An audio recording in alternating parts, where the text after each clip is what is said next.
Assalamualaikum warahmatullahi wabarakatuh. Salam dan bahagia untuk guru-guru hebat dimanapun berada. Perkenalkan, nama saya Airisma Ilmiati.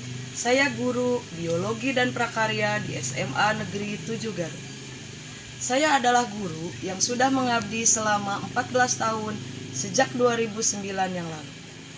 Pada kesempatan kali ini, saya akan memaparkan praktik baik yang sudah saya jalankan bersama dengan guru-guru serta murid di SMA Negeri 7 Garut mengenai pemanfaatan toga sebagai bahan dasar olahan makanan dan minuman. Untuk lebih jelasnya, yuk simak video selanjutnya. Praktik baik yang saya jalankan di SMA Negeri 7 Garut mengenai pemanfaatan toga sebagai bahan dasar olahan makanan dan minuman. Tanaman obat keluarga atau toga dahulunya dikenal dengan apotek hidup. Toga merupakan salah satu tanaman yang bisa dijadikan wahana pembelajaran anak untuk lebih mengenal berbagai macam tanaman obat. Pemanfaatan toga ini adalah sebuah program ekstrakurikuler UKS dengan tujuan untuk mengembangkan potensi, bakat, minat, kemampuan, kepribadian, kerjasama, dan kemandirian murid.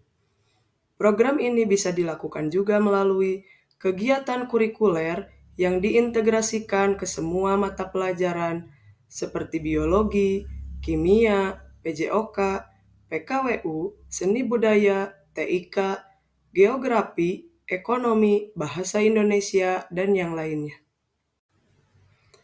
Alasan program ini diadakan karena untuk mewujudkan warga sekolah yang sehat, meningkatkan kesadaran warga sekolah akan khasiat tanaman tradisional terhadap kesehatan, melestarikan tanaman obat, dan budaya bangsa.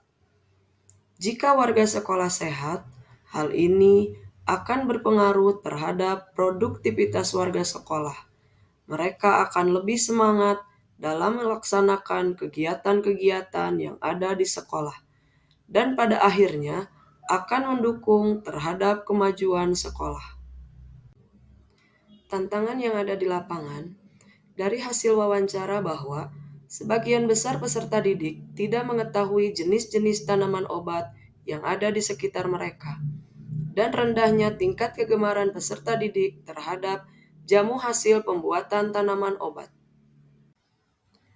Program ini sesuai dengan 3 student agensi atau kepemimpinan murid. Yang pertama, suara murid, berkaitan dengan perasaan, refleksi, dan umpan balik, serta murid juga menyampaikan kearifan lokal yang bisa dirancang di sekolah. Yang kedua, pilihan murid, mereka memilih jenis toga yang akan dibuat, dan setiap kelas membuat jenis makanan atau minuman yang berbeda. Yang ketiga, kepemilikan murid, yaitu murid menunjukkan dan melakukan tanggung jawabnya dalam melakukan pemanfaatan toga, mulai dari perasaan untuk mengolah toga, rencana riset, membuat produk olahan toga, dan melakukan presentasi. Ide karya program terintegrasi ke berbagai mata pelajaran yang berkaitan dengan pemanfaatan toga.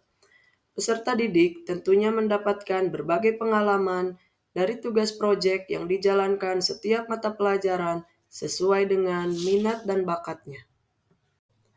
Jalannya aksi tahap ke-1, perencanaan persiapan yang diawali dengan koordinasi kepada kepala sekolah, pihak Wakasek, pembina OSIS, dan para pembina yang lain. Di minggu ketiga bulan Mei, rapat bersama guru mata pelajaran yang terlibat serta wali kelas untuk mendiskusikan program. Di minggu keempat bulan Mei, rapat dengan pengurus OSIS, MPS, UKS, dan perwakilan kelas. Pengurus OSIS membentuk kepanitiaan, dan dalam rapat juga diputuskan kearifan lokal yang akan dikembangkan, yaitu pemanfaatan toga yang ada di Greenhouse SMA Negeri 7 Garut. Saya sedang apa bisa, jadi dari perasaan-perasaan itu atau pengalaman-pengalaman, nanti kita tahapan selanjutnya adalah keniti harti, mencari literatur terkait dengan apa yang akan kita lakukan ke depannya. Cukup mungkin Pak? Tetap semangat. Jalannya aksi tahap kedua, Pelaksanaan di minggu kedua bulan Juni 2023 diawali dengan setiap kelas mencari literatur terkait toga yang akan mereka kembangkan, bisa mencari dari internet, wawancara ke masyarakat, wawancara ke Dinas Pertanian, dan sekaligus ada agenda dari pihak puskesmas melakukan sosialisasi terkait penyakit tidak menular. Jadi mereka bisa bertanya langsung terkait apa yang akan mereka tanyakan berkaitan dengan kandungan toga. Ini adalah daftar nama-nama produk yang dibuat oleh siswa-siswi SMA Negeri 7 Garut. Ini adalah sebagian produk hasil karya siswa-siswi SMA Negeri 7 Garut. Ini adalah kumpulan video kegiatan membuat produk, bisa di-scan barcode yang ada. Setiap kelas bergotong royong untuk menyelesaikan proyek dan pembagian tugasnya sesuai dengan minat dan bakat. Ada yang membuat produk olahan toga, ada yang menyiapkan kemasan, label, infografis, membuat artikel, dan ada yang melakukan pendokumentasian kegiatan membuat produk. Awal buat itu belum ada takaran yang pasti gitu, kayak perbandingan antara telur untuk berapa menghasilkan 500 gram itu berapa gitu kan. Jadi kita masih mencari-cari resepnya sendiri untuk biar tekstur kekenyalannya dapat gitu kan, yang pasti pas sama teksturnya sendiri.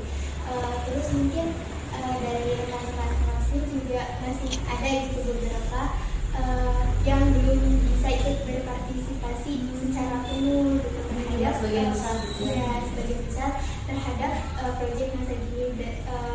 Tapi kan kita sebagai individu, sebagai setiap ketua kelas, kelas itu kan mempunyai ketua kelas. Nah, jadi ketua kelas juga berusaha gitu semaksimal mungkin menggunakan sifat kepemimpinan.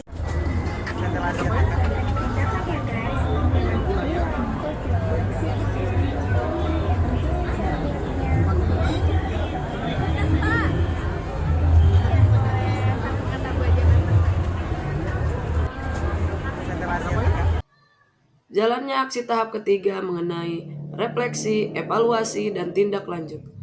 Alhamdulillah saya bersyukur kepada Allah Subhanahu wa Ta'ala karena saya dapat menjalankan program pemanfaatan toga sebagai pengelolaan program yang berdampak pada murid. Pertama, saya melakukan komunikasi kepada kepala sekolah terkait program yang akan dijalankan. Responnya sangat baik dan mendapat dukungan juga dari rekan yang lain. Evaluasi dilakukan oleh murid, rekan guru, dan semua ekosistem sekolah agar program ke depannya bisa lebih baik lagi. Rencana tindak lanjut yang pertama akan membuat komunitas siswa dan guru agar produk olahan toga dapat konsisten dan berkelanjutan diproduksi, serta menjadi ciri khas SMA Negeri 7 Garut yang dapat dipasarkan baik secara online maupun offline. Yang kedua, melakukan kolaborasi dengan rekan sejawat untuk menciptakan program yang dapat memfasilitasi minat dan bakat murid dan dapat mendukung pembelajaran yang berpihak pada murid. Itulah video praktik baik yang bisa saya sampaikan. Terima kasih. Assalamualaikum warahmatullahi wabarakatuh.